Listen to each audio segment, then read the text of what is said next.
Hey ladies, Sarah Michelle here. Today we are going to talk about one of my favorite topics. And that is solo sex, solo play, masturbation. I'm so excited. Okay.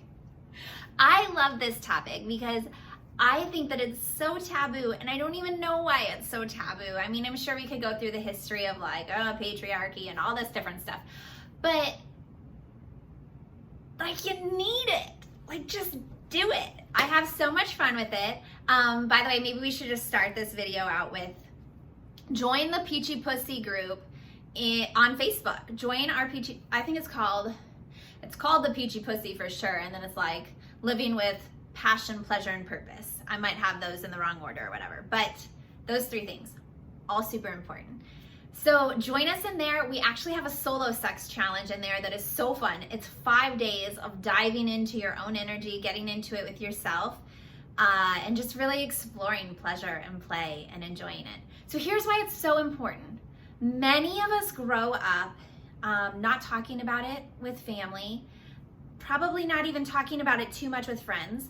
It's far too socially acceptable for a woman to not have an orgasm or not have a sex drive. I think the not have a sex drive is far worse, by the way, that women get older, have a career, have children, have a husband, and all of a sudden they're just okay with the fact that they have all these other things going on in their life, but they have no sex drive. Hello? And no, I am not telling you to please find your sex drive, because if you're not having sex with your man, some other woman is. That's some bullshit story somebody told you. That's not what I'm saying here. I'm saying you need a sex drive for yourself.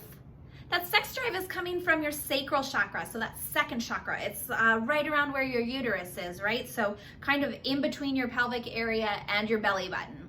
It's right. Can I stand back far enough to be it's right here? Okay. This is your life force energy. This is your creative energy. This is how you're connecting with the universe and manifesting and creating the life and the desires you have. So even if we're not talking about can you have an orgasm or not, which by the way, I feel is very important, we are talking about how connected to life are you? How awake and alive are you? How much are you enjoying the pleasure of being? How much are you embracing your feminine energy, which we should talk about in another video, by the way, masculine versus feminine energy. But this is all so important. If you do not have a sex drive right now, if your sex drive is lower than you want it to be, if you're not enjoying sex with your partner, if you don't have a partner but you still want to be enjoying the pleasure of an orgasm or the pleasure of your body and just feeling the waves of pleasure, I'm just going to say it 100 times in this video. This is all reason to start your solo play. And by the way, if you haven't been doing it for a while or you've never done it, I totally know that this can be hugely intimidating. I barely masturbated growing up.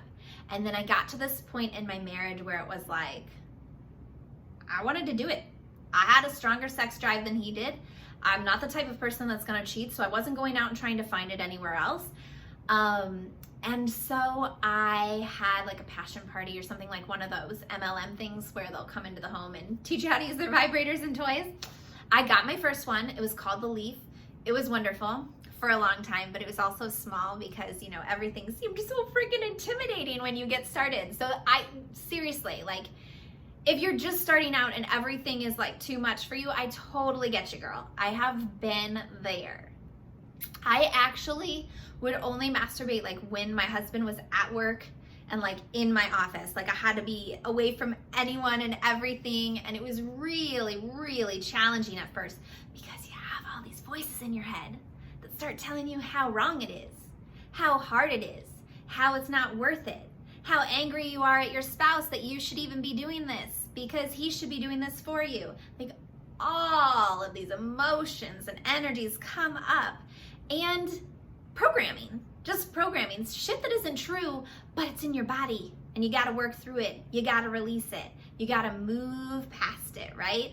And I'm not talking about moving past it by just going, oh shit, that's a stupid idea, I'm gonna let that one go. I'm talking about actually feeling in your body, letting that energetic release going, letting that energetic release go so that it's truly out of your energy.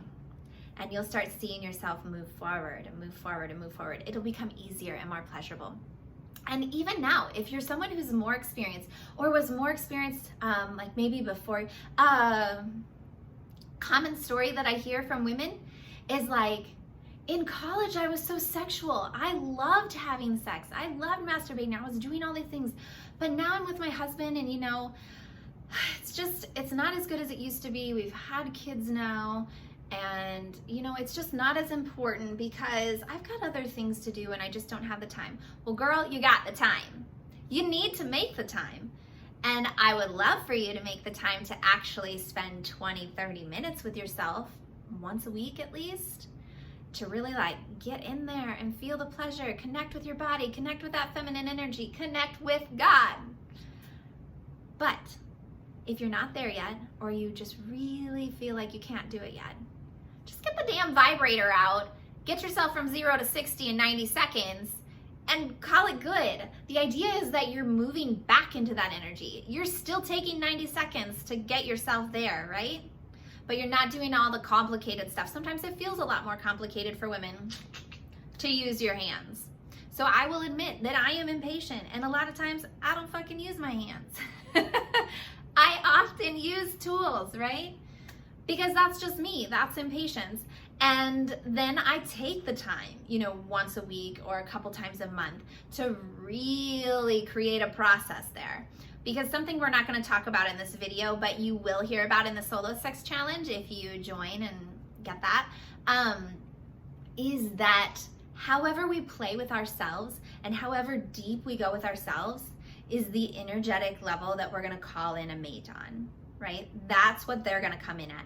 So if you want sex that is mind-blowing and opens your full feminine energy to God, you need to be doing that for yourself.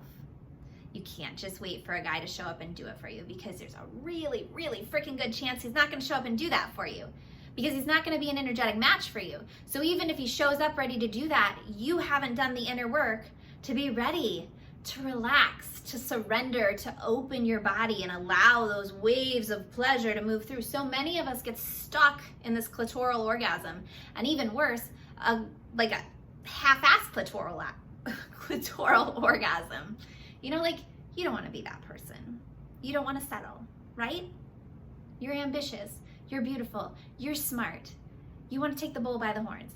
Like, do it in the bedroom too. And I'm not talking about dominating your man unless you're into that thing. I'm saying, like, take your power back. Touch your fucking pussy. You know what I mean? Oh, by the way, get comfortable with the word pussy. Like, you don't have to walk around saying it all the time, but take your power back around that. Pussy is not weak. Pussy is not a bad thing. You don't have to walk around like going to the doctor, my pussy really hurts. Like, I'm not saying you have to use that word all the time, but seriously, if that word triggers you, there's energy behind that. Work on that, release it. Don't let someone else or some other concept have that power over you. Okay, so that's what I wanted to say today, just to get you all started. Touch yourselves.